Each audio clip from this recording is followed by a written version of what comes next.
warahmatullahi wabarakatuh. Halo untuk seluruh sobat lingkungan dan pertanahan dimanapun berada. Semoga dalam keadaan sehat dan juga berbahagia. Tentunya senang sekali kami menyapa kembali sobat pertanahan dan juga lingkungan pada hari ini Rabu di podcast bersama dengan Dinas Lingkungan Hidup dan Pertanahan Provinsi Sumatera Selatan, Sumsel Maju untuk Semua.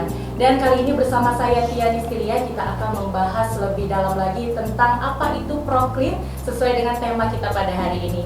Nah pemirsa dan juga sobat, pada hari ini kita sudah kedatangan ketiga narasumber yang sangat luar biasa dan juga berkompeten di bidangnya masing-masing. Langsung saja kita menyapa dan saya perkenalkan untuk yang pertama, selamat pagi untuk Bapak Radian Fahmi, Eshut, selaku Kepala Seksi Perubahan Iklim DLHP Provinsi Sumatera Selatan. Selamat pagi. Sehat ya Pak ya hari ini? Sehat. Dan di sebelahnya sudah ada ibu yang sangat cantik ini ya, di antara narasumber kita sudah ada Ibu Siti Rahmi Indahsari. Selamat pagi. Ya, selamat pagi. Assalamualaikum. Ya, beliau merupakan Area Manager Communication Relation dan CSR PT Kilang Pertamina International Refinery Unit 3 Pelaju. Dan juga di sebelahnya sudah ada Bapak yang gagah ya pada hari ini ya Pak ya. Sudah ada Bapak Khairul Bahri, ini adalah selaku penggerak Proklim Kelurahan Talang Bubuk, Kecamatan Pelaju, Proklim Utama tahun 2020. Nah pemirsa dan juga sobat, pada hari ini tentunya kita akan membahas lebih dalam apa itu tentang Proklim. Nah untuk itu saya akan mengulik dan bertanya kepada salah satu narasumber kita. Ini sudah ada Bapak Radian yang merupakan Kepala Seksi di Dinas Pertanahan Lingkungan Hidup ya Pak ya. Kita akan menjelaskan ini Bapak. Mungkin juga ada yang belum tahu Proklim itu apa Pak? Ya, terima kasih Mbak Tia. Assalamualaikum warahmatullahi wabarakatuh. Selamat pagi, salam sejahtera bagi kita semua. Salam sehat selalu. Ya, program Kampung Iklim atau Proklim adalah program berlingkup nasional yang dikelola oleh Kementerian Lingkungan Hidup dan Kehutanan Republik Indonesia ya, dalam rangka meningkatkan keterlibatan masyarakat dan pemangku kepentingan lainnya untuk melaksanakan aksi adaptasi, penguatan kapasitas dan penurunan emisi gas rumah kaca, serta memberikan pengakuan upaya adaptasi dan mitigasi yang telah dilakukan oleh masyarakat, contohnya Pak Elong ini, sehingga dapat mensejahterakan kehidupan masyarakat sesuai dengan wilayah masing-masing, Pak. Tentunya ini program ini akan memiliki tujuan ya Pak ya. Nah untuk tujuan sendiri dari diadakannya program iklim ini apa Pak? Tujuan khusus dari program Kampung Iklim ini adalah mendorong kelompok masyarakat untuk melaksanakan aksi adaptasi dan mitigasi perubahan iklim di tingkat tapak. Itu tujuan utamanya. Itu mendorong keterlibatan masyarakat untuk melaksanakan aksi dan adaptasi perubahan iklim. Yang kedua adalah memberikan pengakuan terhadap aksi adaptasi dan mitigasi yang telah dilaksanakan oleh masyarakat di tingkat tapak.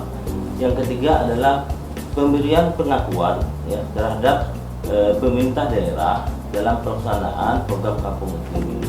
Ya, pemerintah Provinsi Sumatera Selatan telah mendapatkan apresiasi ya, dari Menteri Lingkungan Hidup sebanyak 4 kali Pak, berturut-turut terakhir 2021. Yang ketiga adalah memberikan pengakuan ya, terhadap pendukung Proklim dunia usaha, contohnya Pertamina, dalam melakukan fasilitasi pembentukan dan pendampingan Proklim. Alhamdulillah tahun kemarin PT Pertamina telah mendapatkan apresiasi dari Menteri KLHK. Nah yang kelimanya selanjutnya adalah mendorong penyebaran luasan ya, kegiatan-kegiatan aksi adaptasi dan mitigasi yang telah berhasil kepada tempat-tempat yang lainnya di Provinsi Sumatera Selatan ini. Itu tujuannya, Mbak. Baik, memang sudah ada program sebelumnya dari Kementerian Lingkungan Hidup ya Pak ya. Iya. Baik, untuk perusahaan yang sudah menerapkan ini sudah ada Ibu Siti Rahmi dari Pertamina. Nah Ibu, saya ingin menanyakan Ibu, mengapa Proklim ini harus dilakukan di perusahaan PT Pertamina? Oke, terima kasih Mbak Tia, Pak Fahmi, kami sudah dilibatkan dan ini partner luar biasa kami, Kak Elong. Jadi begini Mbak, dalam sebuah dunia usaha, salah satunya seperti Pertamina, kami yang dulunya badan usaha milik negara, Kemudian sekarang dalam situasi perubahan organisasi kami menjadi subholding. Memang diamanahkan untuk mengembangkan program tanggung jawab sosial dan lingkungan gitu ya. Jadi sudah jelas bahwa kami juga concern, peduli terhadap yang namanya lingkungan. Ya, seperti orang bijak mengatakan kalau kita menyayangi lingkungan, lingkungan akan sayang juga sama kita gitu kan. Dengan kondisi kami sebagai entitas bisnis kilang, pengolahan minyak mentah menghasilkan produk, tentunya dikelilingi oleh ring satu, masyarakat dan juga lingkungan yang harus kami tanggung jawabkan gitu ya. Dan isu lingkungan ini menjadi isu global ya Pak Fahmi ya. Semua harus turun, semua harus care, semua harus peduli. Jadi kami menghadirkan diri sebagai sebuah perusahaan yang memang juga harus istilahnya itu peduli dengan kondisi yang ada di sekeliling kami. Salah satunya adalah lingkungan. Nah, kehadiran kami melalui Proklim, program Kampung Iklim ini tentunya atas sinergi yang luar biasa antara perusahaan, kemudian pemerintah dan juga pemerintah setempat seperti camat, lurah dan sebagainya perangkatnya, dan tentunya masyarakat seperti inilah yang memang aktif dan sudah mulai aware gitu ya bahwa kita harus menjaga lingkungan. Nah, untuk itulah kami hadir melalui support perusahaan dalam program iklim ini, program Kampung Iklim ini. Kami tentunya memfasilitasi masyarakat untuk turut serta peduli untuk menjaga lingkungan. Nah, untuk itulah kami berusaha hadir. Baik Ibu, untuk itu sejak kapan ini perusahaan Pertamina menerapkan Proklim dan lokasinya di mana saja ya? Jadi kalau peduli lingkungannya sih udah sejak lama ya. Sejak kita mengikuti Proper saja 2012 kami sudah aktif dengan kepedulian kami terhadap lingkungan. Tapi yang memang fokus pada Proklim, program Kampung Iklim ini sejak 2018 ya Kak Elong ya. Waktu itu starting awalnya adalah di tempatnya Kak Elong ya, di Kampung Lorong Mari ya, Mari. Jadi kita kasih nama waktu itu Mari Berkreasi. Nah, pada saat itu diajukan dan alhamdulillah dapat predikat Proklim utama ya Kak Elong ya. Oh, Madya, waktu itu Madya, di awalnya Madya, kemudian naik dan sampai ke utama. Memang prosesnya itu panjang ya. Keterlibatan kita di ring 1 terutama Kecamatan Pelaju ini luar biasa. Memang kita terus mengaktifkan lokasi-lokasi yang punya potensi. Sampai akhirnya di tahun 2021 kemarin sudah ada 10 lokasi baru ya Kak Elongnya yang sudah juga mulai concern terhadap Proklim. Beberapa inovasi kita garap di situ dan alhamdulillah dapat ada yang utama, kemudian ada yang Madya juga, dan prestasi ini sudah sampai ke kementerian ya Kak Elong ya, itu luar biasa, pengakuannya luar biasa. Dan harapannya memang ini memang baru di Kecamatan Pelaju, di beberapa titiknya, dan kita selalu mudah-mudahan tahun ini juga peraturan di Proklim harus nambah ya Pak Fahmi ya, harus ada titik baru, lokasi baru yang harus kita majukan lagi, dan kami sedang bersiap-siap untuk itu. Dan juga Pak Wali Kota waktu itu juga concern sekali, katanya kalau tidak tidak mengikuti kegiatan ini dikasih penghargaan juga Pak, penghargaannya hitam gitu ya. Jadi memang masyarakat di lapangan melihat kontribusi masyarakat yang tahun 2021 itu semangat sekali gitu ya, melihat lokasi-lokasi yang 10 tadi. Kebetulan Kak Elong juga harus membina ya Kak Elongnya, biar nanti mudah-mudahan setelah 3 tahun utama bisa naik levelnya ke lestari ya Kak Elong ya. Begitu Mbak Tia. Baik, terima kasih kepada ini, kita jangan panggilnya Ibu dan muda, kita panggilnya Mbak Rami aja. Dek juga boleh. Oke, terima kasih Mbak Rami. Dan kita beralih ke Bapak Hoirul Bahri. Ini panggilannya apa nih Pak? Bapak Bahri. Elong Pak. Kak Elong, kita manggilnya Kak Elong. Ya, oke. Kak Elong, ini saya mau bertanya, untuk di Desa Talang Bubuk sendiri, ini kan sudah menjadi binaan dari Pertamina. Sejak kapan menerapkan program Kampung Iklim? Jadi gini Pak, Alhamdulillah, assalamualaikum warahmatullahi wabarakatuh. Waalaikumsalam. Kalau dari nama Air Bahri biasa dipanggil Elong Pak. Elong ya. Seharian ya Elong. Iya. Jadi sebenarnya proklim kampung iklim untuk masalah mengatasi lingkungan hidup. Sebenarnya dilakukan kapan dilakukan? Sebenarnya sudah dari dulu sudah dilakukan. Artinya gini, masyarakat secara langsung sudah melakukan apa yang beradaptasi dan mitigasi dengan lingkungan. Cuman alhamdulillah kami pada tahun 2018 bersama dengan Pertamina dan pemerintah dengan Dinas baru dikenalkan yang namanya proklim. Akhirnya disitulah kita belajar tentang apa sebenarnya yang terstruktur di adaptasi, mitigasi dan penguatan kepada masyarakat apa kelembagaan. Jadi mungkin kita ditanya ketika kapan itu mungkin di 2018 yang secara terstruktur, termanajemen dan terorganisir kepada masyarakat berkat kolaborasi beberapa pihak di dalam masyarakat itu sendiri. Gitu ya.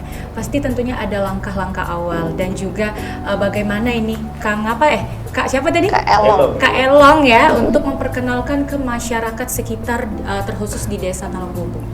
Jadi langkah awal kami itu ada beberapa metode, Pak.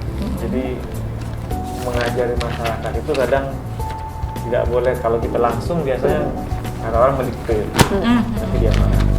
Nah, kita melakukan sebuah aksi dulu, tapi dengan mengajak masyarakat. Nah, jadi ada beberapa metode yang kami lakukan di masyarakat. Satu metode aksi. Jadi kita di kampung itu setelah ada program proklim sama dari bantuan dari Pertamina, kita kumpulkan masyarakat, kita buat grup di kampung kita, grup WA.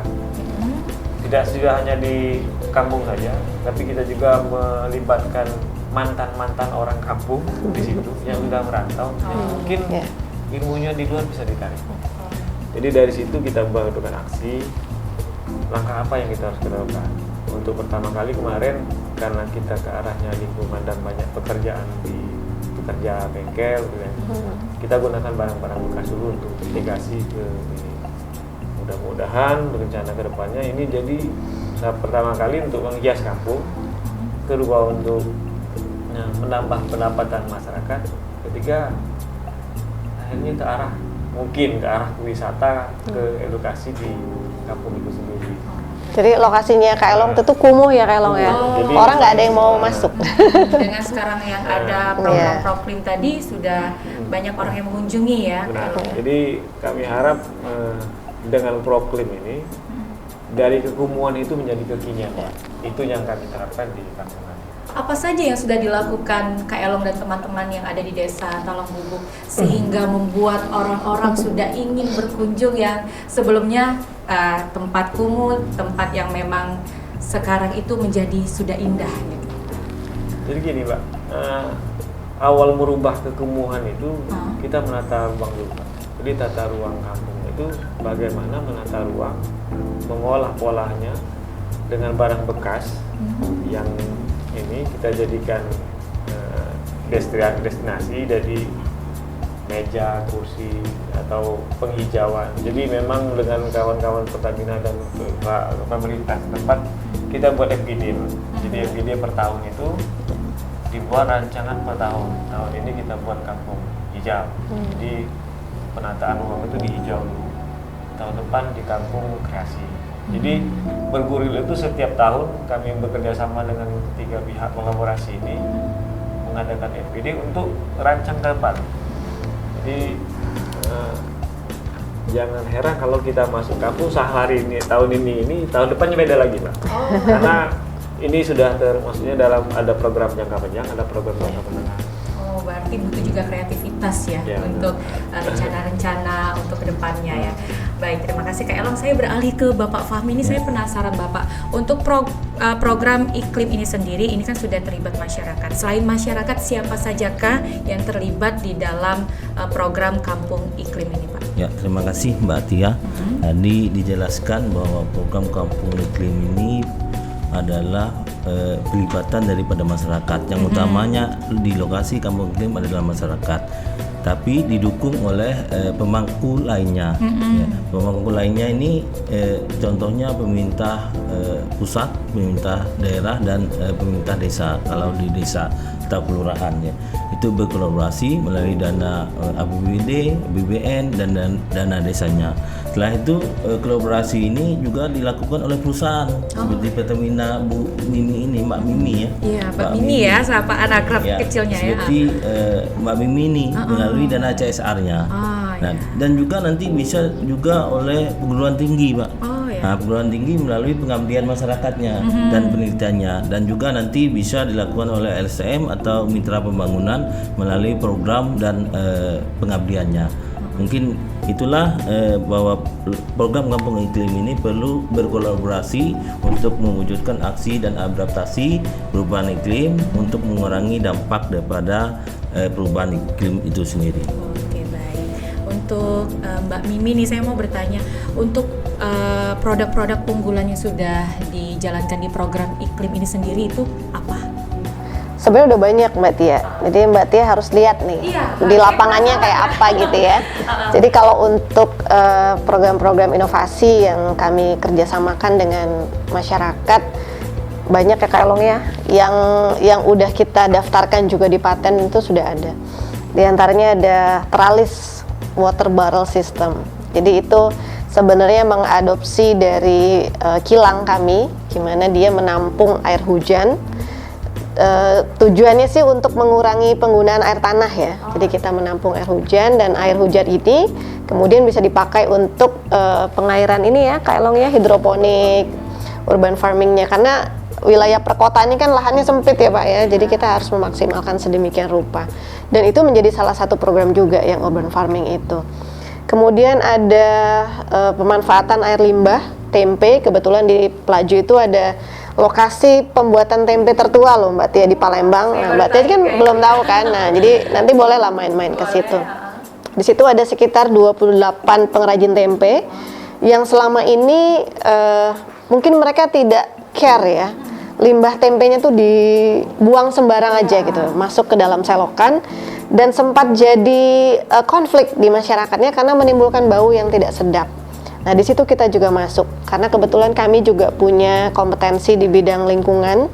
Kita punya teman-teman HSSE yang tahu tentang bagaimana cara mengelola air limbah. Jadi kita instalasikan IPAL, instalasi pengolahan air limbah. Nah, jadi di situ kita juga masuk. Kemudian ada banyak sih item-item lainnya yang memang kita sudah coba menyelaraskan dengan kompetensi yang kami miliki di kilang Pertamina RO3 yang bisa kami terapkan di masyarakat. Yang terbaru ini ada Demang Panca ya, Kak Elong ya. Itu dehidrator pemanas. Jadi dari ban ya, Kak Elong ya, dari ban. Ini kreatornya nih Kak Elong ya. Dari ban kemudian dipakai untuk menjemur daun-daun teh atau herbal lainnya. Karena kan kalau Palembang unpredictable musim hujan ya. Jadi kalau menunggu matahari itu lama ya, kayak Elongnya kadang-kadang daun tehnya juga jadi basah segala macam. Jadi dengan kehadiran Demang Panca ini mempersingkat waktu pemanasan dan juga lebih aman karena dia ditutupi sama kaca. Kemudian di kilang juga kan kita menghasilkan limbah non B3 ya Pak Fahmi ya. Dan limbah non B3 ini kami serahkan ke ahlinya, kemudian diolah lah dan diubah menjadi barang-barang yang lebih cantik dan ekonomis. Nah, disitulah peran masyarakat memang perlu membutuhkan orang-orang seperti Kak Elong yang memang haus akan ilmu ya Kak Elongnya. Jadi Kak Elong ini belajar terus dan alhamdulillah orangnya mau berbagi. Jadi kami juga melibatkan Kak Elong untuk bisa memberikan pelatihan ke beberapa lokasi, dan yang terjauh kemarin kami bawa ke Desa Sembilang. Perjalanan 7 jam dari Pelaju ya Kak Elong ya. PP-nya sekitar 14 jam. Nah, di situ Kak Elong mengajarkan juga tentang pengelolaan sampah. Ilmu tertinggi dari seseorang itu kan adalah berbagi, dan alhamdulillah masyarakat Pelaju sudah mulai masuk ke tahap itu. Dan juga solid ya Ibu ya untuk betul masyarakat Pelaju sekali. ya. Baik Ibu, untuk menerapkan program Kampung Iklim ini sendiri kan tidaklah mudah. Ada pasti kendala-kendala yang dihadapi Ibu dan Mbak Mimi dan juga Kak Elong di lapangan. Itu kendala seperti apa yang ditemui? Namanya kita mengedukasi hal baru ya Pak Fahmi ya. Tentunya kan ada ya mungkin resistensi atau seperti apa, masuk ke wilayah mencoba mengajak, merangkul, tentunya ada kendala di situ. Tapi itu kami jadikan challenge ya, bahwa manusia bisa berubah, dan melalui lingkungan ini juga kita mencoba merangkul masyarakat untuk peduli terhadap lingkungan. Kemudian juga selain itu, variabel dalam penyusunan proklim juga ada yang tidak bisa kita penuhi ya, karena kita kan wilayah ring satunya perkotaan, kampung perkotaan. Jadi di situ ada variabel tentang mitigasi longsor, kemudian kebakaran hutan, tentunya tidak bisa kita penuhi ya Pak Fahmi ya, karena kondisi lingkungannya berbeda. Kemudian juga hal-hal non teknis lainnya juga menjadi challenge lah buat kami. Kami menganggapnya itu sebagai tantangan ya, untuk bisa kami taklukkan agar yang namanya program Kampung Iklim ini bisa berjalan dengan baik. Dan satu lagi sih Pak Fahmi, input datanya itu loh Pak Fahmi. Memang masyarakatnya Kak Elong agak kesulitan, karena memang kita sekarang udah era digital. Jadi semua bahan yang menjadi persyaratan proklim itu banyak sekali ya Kak Elong, banyak banget, dan itu harus di-input secara digital. Jadi teman-teman ya, masyarakat mungkin ada yang belum melek teknologi, dan alhamdulillah tim kami dari Pertamina Refinery Unit 3 Pelaju mencoba memfasilitasi itu. Kita dampingi betul masyarakat, lumayan ya Kak Elong ya waktu itu ya. Teman-teman mendampingi masyarakat untuk mencoba input data untuk memenuhi persyaratan proklim, karena banyak sekali yang harus dipenuhi persyaratannya. Dari situ challenge-nya luar biasa, hampir mau menyerah ya Kak Elong ya. Kami hampir, wah ini sanggup nggak nih kita masukin 10 lokasi gitu kan. Tapi saya bilang kalau kita sanggup, ini jadi yang terbanyak di antara lokasi-lokasi lain, karena kalau kita itu di satu kecamatan ya, Kecamatan Pelaju, dan ada 10 titik di situ. Kalau di tempat lain tersebar. Nah, kalau kami kebetulan mendampingi 10 lokasinya dalam satu kecamatan. Gitu. Oke, untuk Kak Elong saya ingin menanyakan, adakah inovasi mungkin yang sudah direncanakan untuk diterapkan di program Kampung Iklim untuk selanjutnya? Kalau saya ini mungkin Mbak, kami lagi menguji sudah uji coba ketiga. Saya tertarik dengan enzim sebenarnya Mbak. Bagaimana enzim itu berpengaruh terhadap lingkungan. Kebenaran sebenarnya ekoenzim itu sudah menjadi hak ciptanya PBB yang diperlukan oleh orang dokter Tuhan. Tapi saya kira gini, ilmu pengetahuan itu sebenarnya hipotesa Pak. Jadi tak ada yang pasti dalam sebuah ilmu pengetahuan. Yang pasti itu ilmu Tuhan.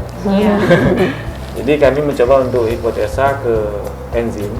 Nah, kalau mungkin untuk ke lingkungan ke tanah, mungkin sudah banyak yang sudah dilakukan terhadap efek pengaruh enzim itu ke lingkungan, ke tanah, ke air. Tapi saya ini karena kita kebanyakannya perubahannya ke suhu, bagaimana kita enzim itu berpengaruhnya ke suhu. Saya uji memang ini Pak, enzim ini kemungkinan matematikanya terbalik.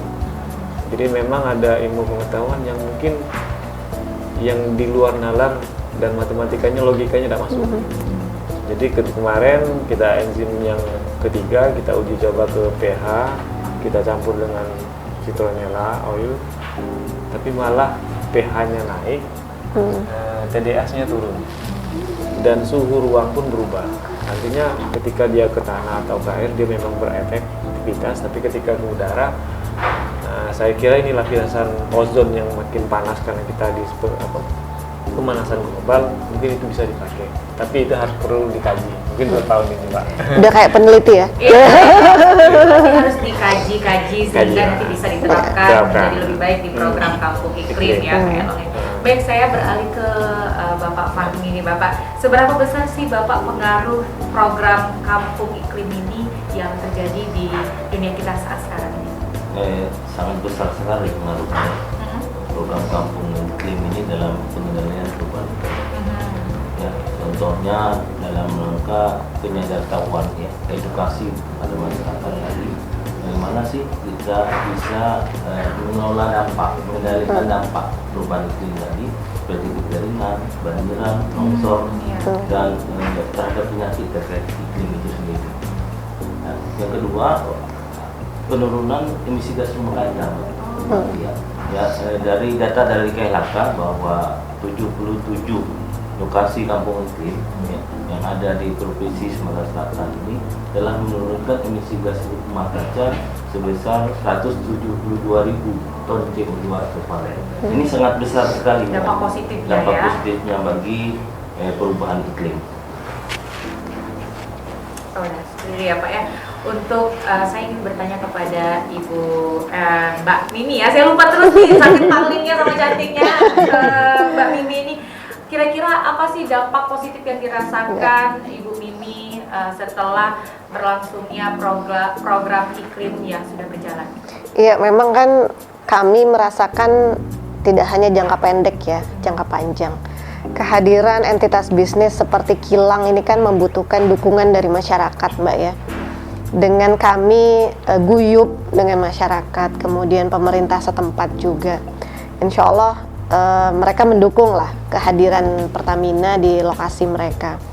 Dan kemudian juga kami merasakan udah kayak dulur baik ya Pak Kaelong ya. Kalau butuh apa-apa Kaelong bisa nggak kalau ini, oh bisa Mbak, saya usahakan. Jadi iya, jadi Kaelong ini kan orangnya kreatif banget Mbak. Jadi kayak limbah-limbah non B3-nya kilang kita tuh kalau udah disentuh sama Kaelong tuh udah jadi sesuatu. Seninya tinggi. Iya, orang seniman ini kan. Jadi kami merasakan bahwa keterlibatan masyarakat itu benar-benar luar biasa ya. Dan secara tidak langsung juga kami sebagai perusahaan dan juga masyarakat akhirnya melek terhadap dampak lingkungan yang memang harus sama-sama kita awasi ya Pak Fahmi ya.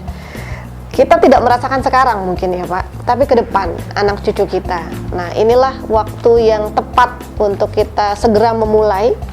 Sudah ada pemanasan global, kemudian emisi juga ya Pak. Dan ini kita harus concern, harus peduli, dan itu yang sudah kami rasakan.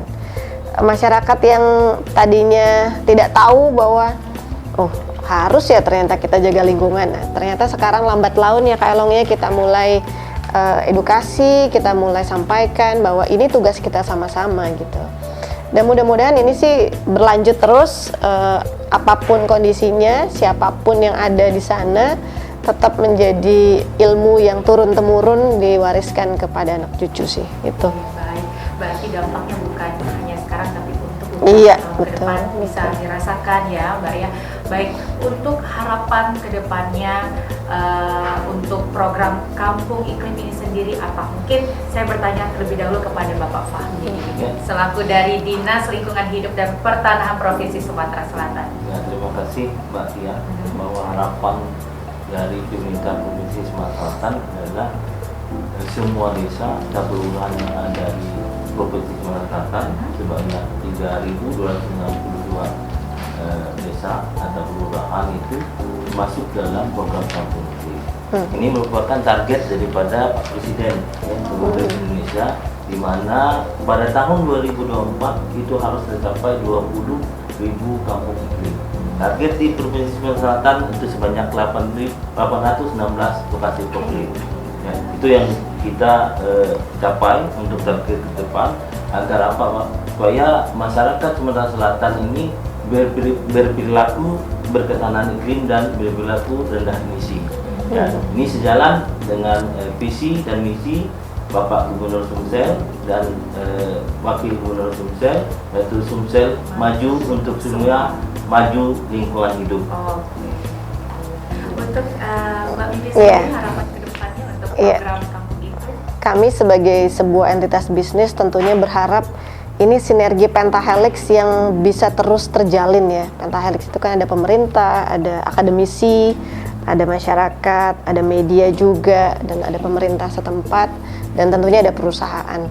Jadi harapan kami adalah Proklim ini sebagai pembuka jalan untuk kami saling merangkul dan peduli terhadap perkembangan dampak-dampak lingkungan yang terjadi di sekitar kami gitu ya.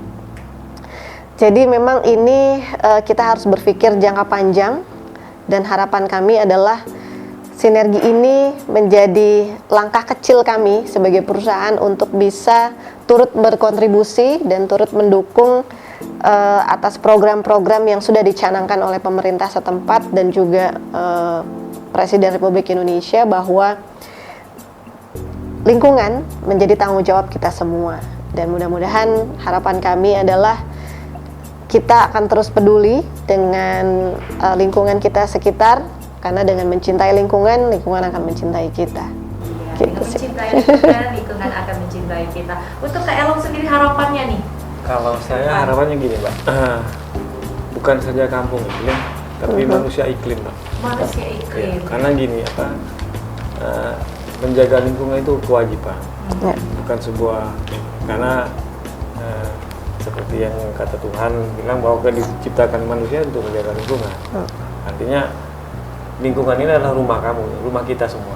Yang kita yang harus menjaga rumah kita. Apakah rumah kita ini akan panas ataukah rusak, kotor, itu tergantung di kita. Maka dari itu setiap yang penghuni rumah itu menjadi kewajiban untuk memelihara rumah itu sendiri, dan lingkungan itu adalah rumah kita. Itu saja. Baik, memang ini program Kampung Iklim ini adalah salah satu upaya pemerintah yang juga dari kementerian, dari Dinas Lingkungan Hidup dan Pertanahan ya Bapak ya, untuk mendorong masyarakat dan seluruh pihak yang terkait dalam melaksanakan aksi meningkatkan ketahanan terhadap dampak perubahan iklim yang terjadi saat ini. Untuk Sobat Pertanahan dan juga lingkungan, kita harus selalu menjaga bumi untuk keberlangsungan kehidupan yang mendatang demi kehidupan yang kesejahteraan ya. Baik, terima kasih kepada narasumber yang sudah hadir pada hari ini, luar biasa sekali. Terima kasih Sama-sama. Bapak Fahmi. Yang Mbak Tia, ini Iya? salah satu penghargaan. Oh iya, cuma ada salah satu penghargaan dari Menteri Lingkungan Hidup dan Kehutanan terhadap pemerintah Provinsi Sumatera Selatan luar biasa pada tahun 2021 tentang program Kampung Iklim. Iya, ini yang terakhir didapatkan Ini ya Pak ya. terakhir. Kalau boleh tahu sudah berapa kali Pak?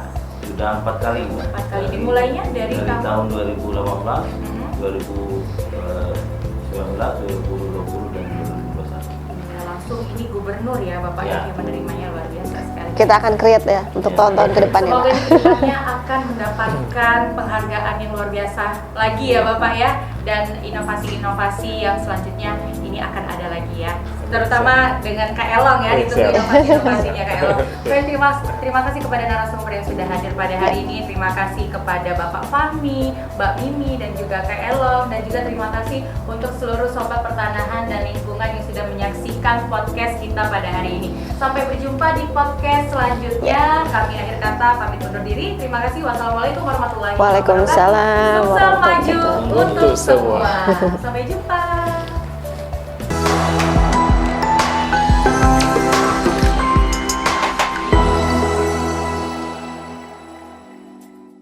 Gimana? Menarik kan pembahasannya?